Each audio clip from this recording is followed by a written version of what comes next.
Además, el concepto de expiación vicaria, donde una persona puede morir por los pecados de otros, no se encuentra en la Torá. Cada individuo es responsable de sus pecados por sus propias acciones y debe arrepentirse y buscar el perdón directamente de Hashem. Eso lo puede ver claramente en Ezequiel capítulo 18, versículo 20.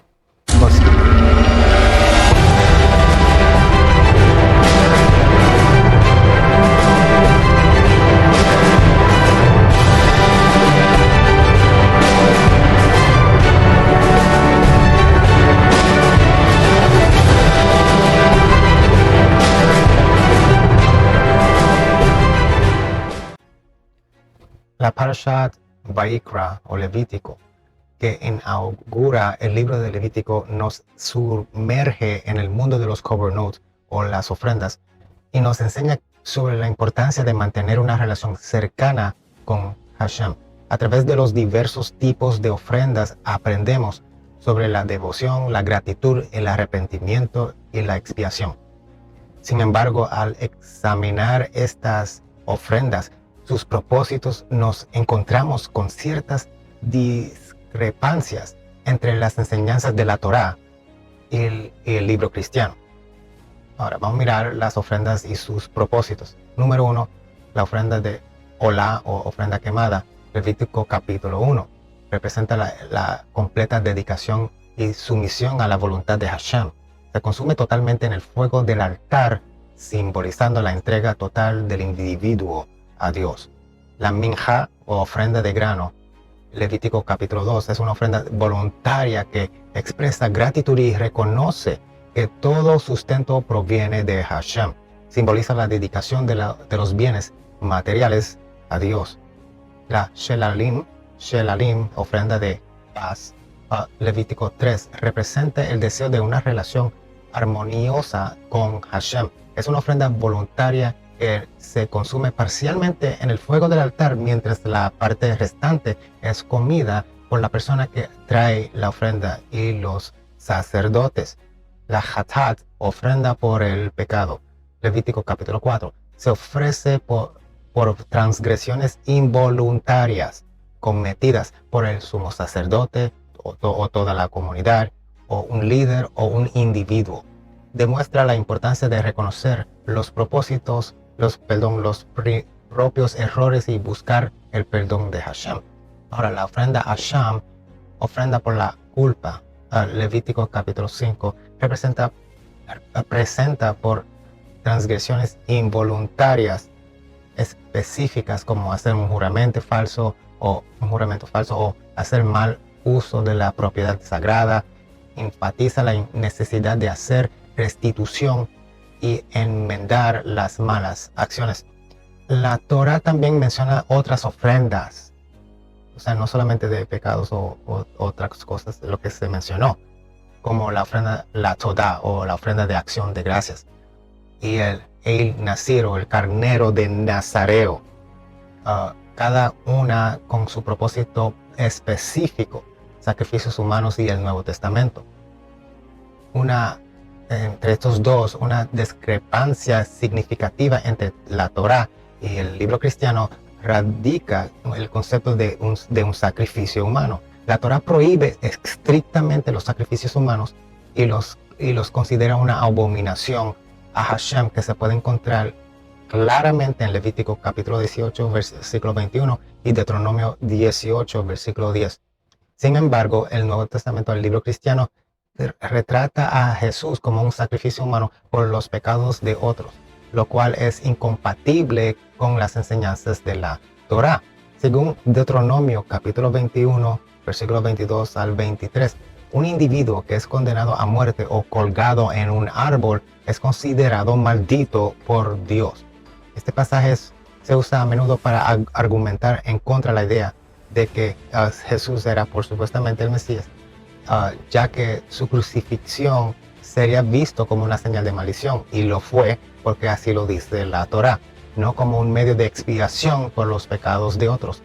Además, el concepto de expiación vicaria donde una persona puede morir por los pecados de otros no se encuentra en la Torá.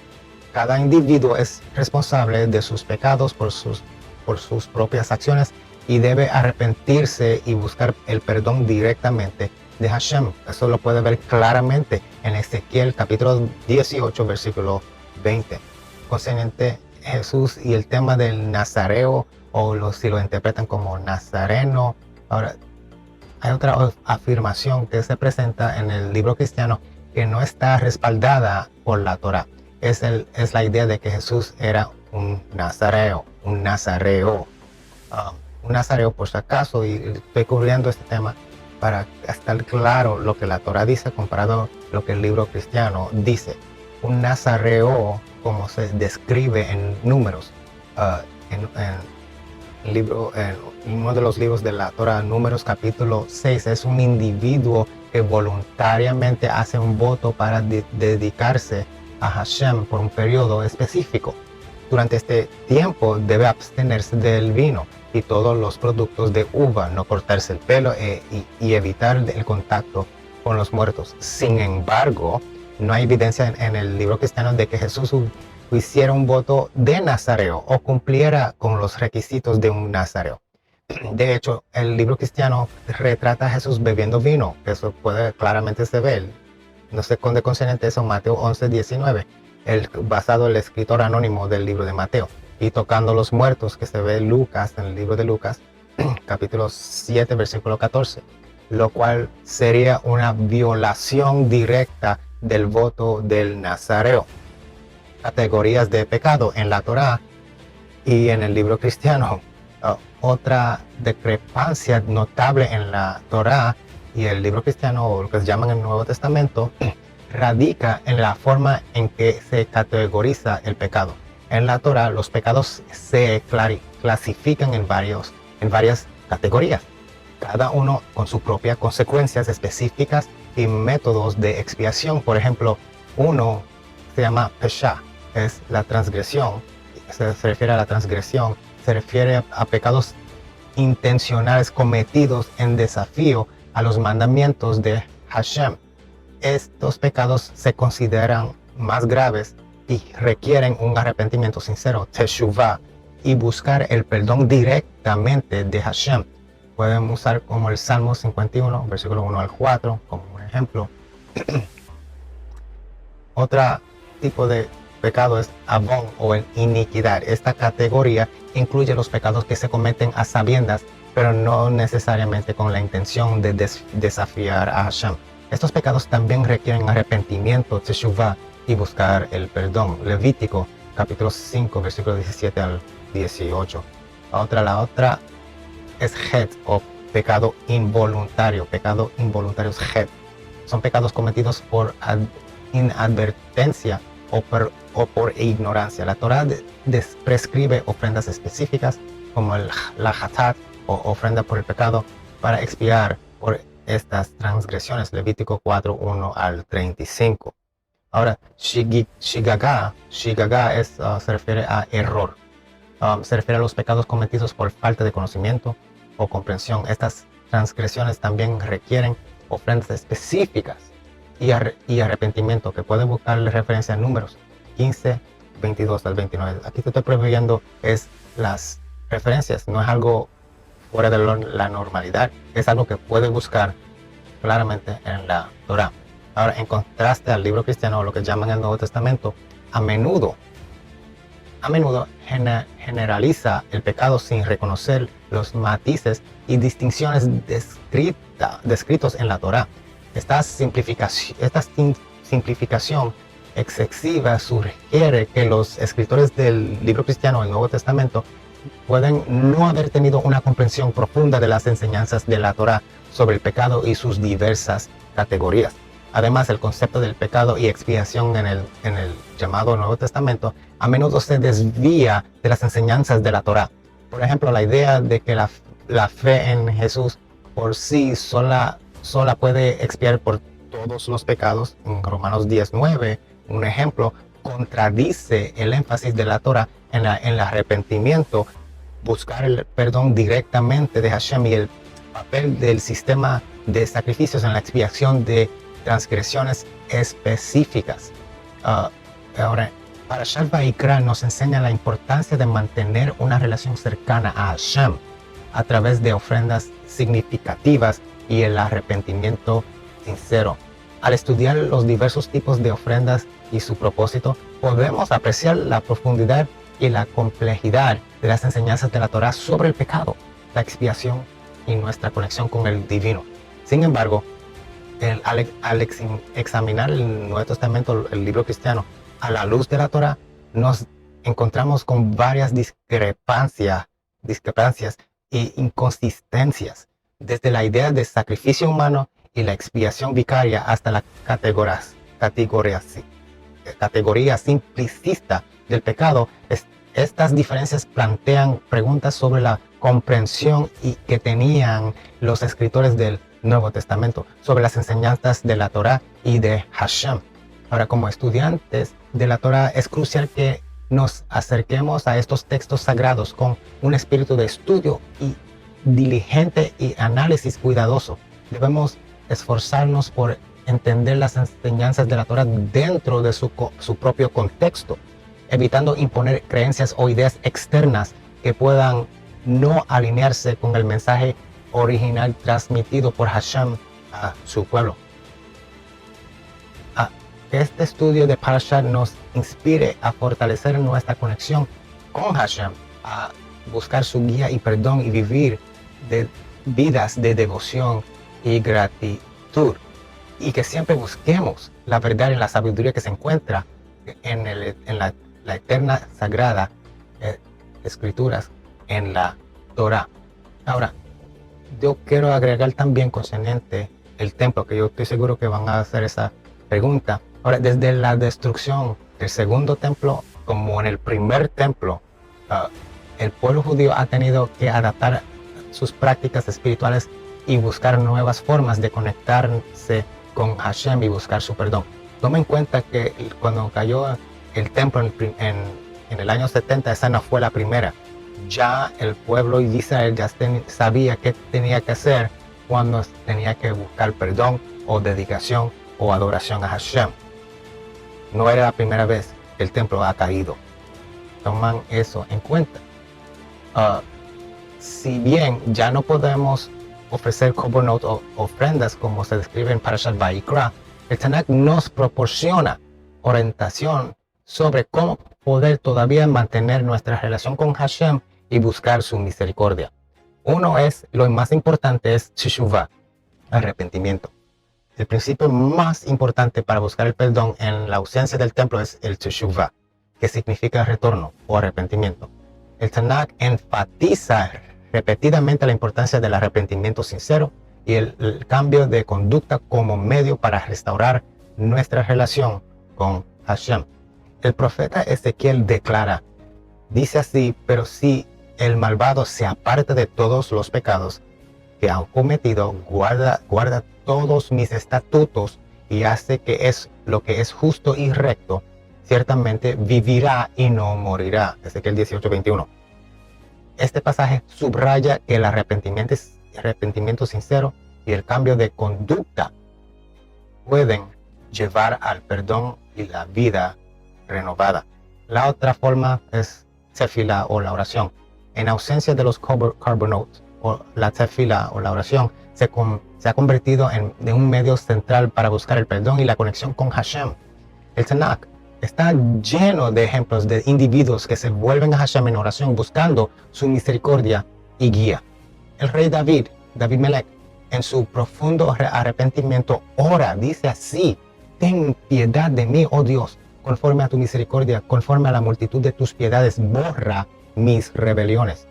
O sea, en el Salmo 51, versículo 1, este salmo ejemplifica cómo la oración, la tefilá sincera y contrita puede llevar al perdón y la renovación espiritual.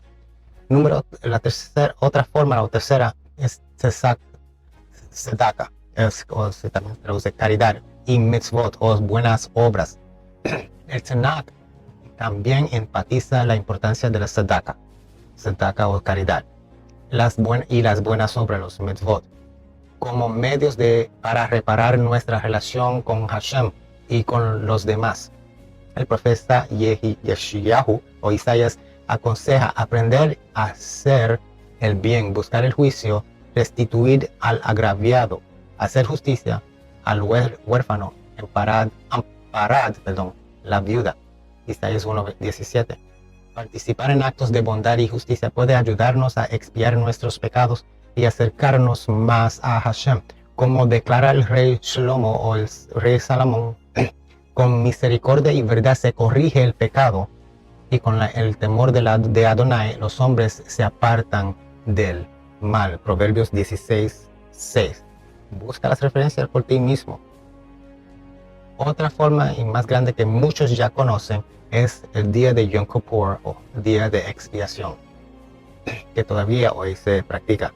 Aunque ya no tenemos el templo, el servicio del sumo sacerdote Kohen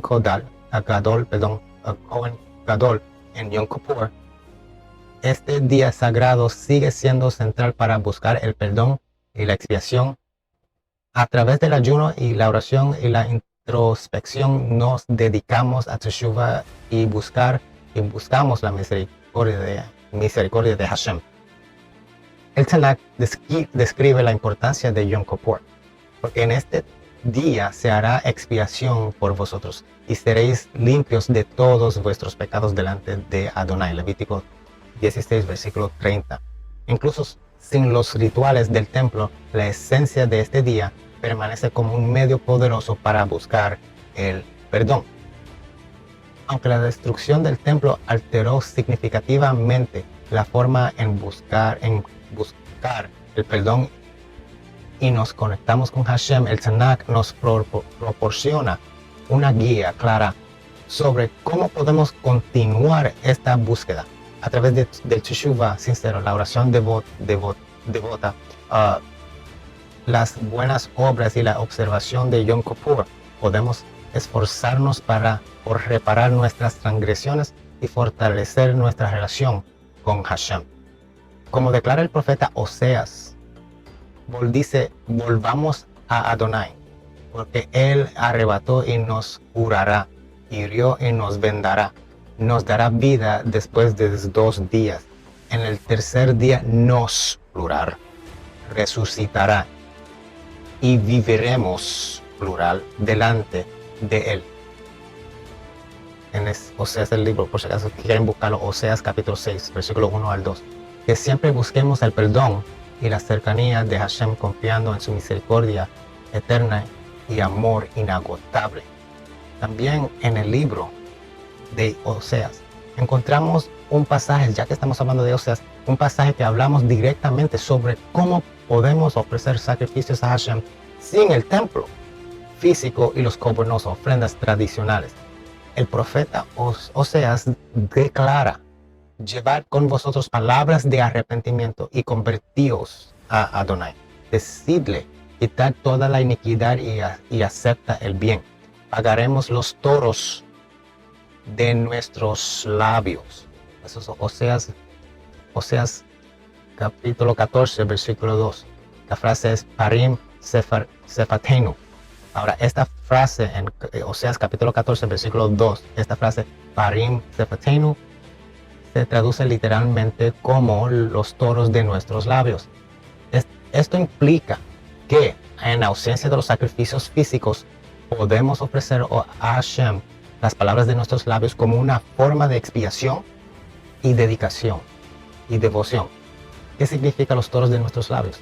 Este concepto sugiere que nuestras palabras sinceras de arrepentimiento, teshuvah, alabanza y oración podemos servir como sustitutos de sacrificios físicos, así como los toros se ofrecían en el templo como una expresión de arrepentimiento, devoción y gratitud. Nuestras palabras pueden funcionar de manera similar cuando se ofrecen con un corazón sincero. El Talmud Yoma 86b también se hace referencia a este versículo y explica que en la era posterior al templo, la oración y el estudio de la Torah reemplazan los sacrificios.